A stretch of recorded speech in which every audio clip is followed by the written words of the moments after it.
కాకినాడ జిల్లా జగ్గంపేట మండలం ఇరిపాక శివాలయం వద్ద జ్యోతుల నెహ్రూ కుటుంబం అత్యంత వైభవంగా భారతదేశంలోని ద్వాదశ జ్యోతిర్లింగాల ప్రతిష్ఠ మహోత్సవం నిన్నటి రోజు అంకురార్పణ చేశారు. సోమవారం 10 గంటలకు మండప పూజ ప్రారంభించి గోపూజ, క్షీరాదివాసం మొదలగు పూజలు నిర్వహించారు. 13వ తేదీ కూడా ఆదివాసీలు నిర్వహించి 14వ తేదీ ద్వాదశ జ్యోతిర్లింగాల ప్రతిష్ఠ జరుగుతుందని జ్యోతుల నెహ్రూ తెలియజేశారు. ప్రతిరోజు జరిగే ఈ కార్యక్రమాలకు భక్తులందరూ హాజరై ఆ శివుడి కృపకు పాత్రులవుతారని అన్నారు. ఈ కార్యక్రమంలో ప్రతిపాడు టీడీపీ ఇన్ఛార్జ్ వరపుల సత్యప్రభ, అడభాల భాస్కర్రావు, జ్యోతుల లక్ష్మీదేవి, జ్యోతుల అనీష్ నెహ్రూ, సుంకవిల్లి రాజు అధిక సంఖ్యలో భక్తులు పాల్గొన్నారు.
क्षेम स्थैर्य विजय अभय आयु आरोग्य अभिवृद्धि धर्म अर्थ काम्य मोक्ष चतुर्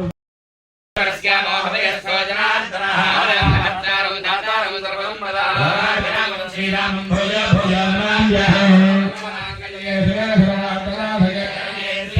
देवी नारायण नमोस्तुते नमः हेश्वराभ्यां नमः